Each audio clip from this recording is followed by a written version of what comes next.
You're listening to Mind Your Thoughts, where we talk about nothing and somehow everything. Welcome to the chaos. So let's just start with this. Have you ever watched a true crime at 2 a.m. and suddenly thought, I should learn self defense? Yes.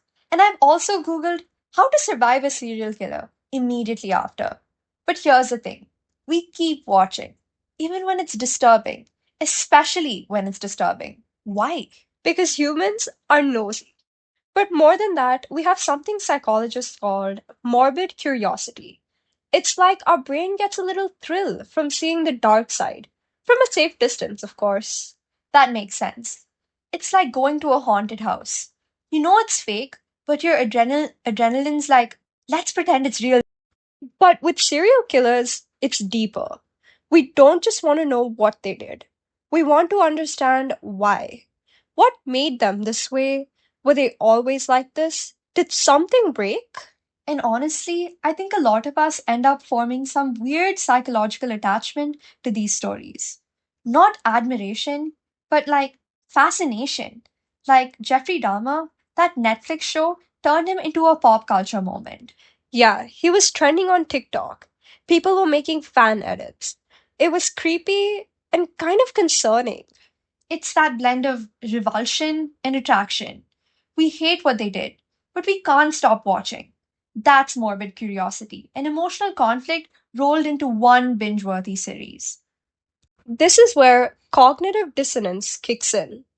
It's basically when your brain short circuits a little because you're holding two completely opposing thoughts at once. Like, on one hand, this person is a literal monster who did horrific things. But on the other hand, wait, they seem kind of quiet, awkward, and maybe a little broken. That inner conflict, that's cognitive dissonance. And our brains hate it. Exactly. And when the media frames it a certain way, like slow motion childhood flashbacks, sad piano music, dim lighting, it suddenly feels like you're watching a tragic backstory, not a true crime documentary. Your emotions get all tangled up. Are we supposed to feel bad for them? Understand them? It's not just a story anymore. It's a psychological tug of war. Then there's the concept of dark empathy. This one's a trip. So some people score high on emotional intelligence. They really get how others are feeling. But instead of using that to connect or help, they use it to control, manipulate, or harm. It's empathy, just with the dial twisted to the dark side. Right. So imagine if your therapist totally understood your childhood trauma, but also casually had a knife collection and a hidden agenda. That's a dark empath. They don't just read your emotions, they weaponize them. It's like emotional intelligence gone rogue. Exactly. And what's wild is that some of the most infamous serial killers, like Charles Sobraj, weren't creepy strangers hiding in the shadows. He was well dressed, fluent in multiple languages, and even pretended to be a gem dealer. He used his charm and social skills to manipulate tourists across Asia. It's chilling, but from a psychological standpoint, you can't help but be intrigued by someone who can be that calculated and persuasive. So let's talk real examples. Jeffrey Dahmer. When the Netflix series dropped, it reignited the public's obsession with him. Almost overnight, social media was flooded with edits, fan theories, and people saying things like, I feel bad for him, or he just needed help. That sympathy train got a little too crowded. Which is really complicated. Yes, Dahmer did have a traumatic upbringing, neglect, isolation, mental health struggles. But none of that erases the horrors of what he actually did. We're talking about someone who not only murdered people, but also dismembered and consumed them. The danger is when empathy for the person starts overshadowing justice for the victims. That's where our fascination can cross a line.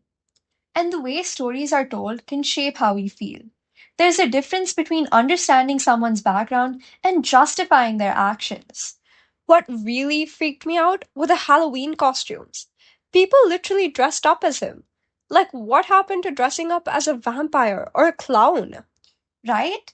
At least Pennywise didn't exist. There's a line between curiosity and glorification, and a lot of people just bulldoze past it. So, why do we love serial killers? Curiosity, thrill seeking, unresolved questions, and the fact that our brains crave stories, especially ones with twisted psychology and unanswered whys. Also, because we like to think it could never be us, that we'd spot the red flags, that we'd never be the victim. Spoiler, most people didn't. That's part of the fear and part of the obsession. So maybe next time you're binging a true crime, ask yourself, am I learning or am I romanticizing someone who used a fridge as storage? And if you start identifying as a Dahmer enthusiast, please log off the internet. That's enough murder for one episode. We'll be back next time with more chaos. And remember, Please don't quote us. unless it's your therapist.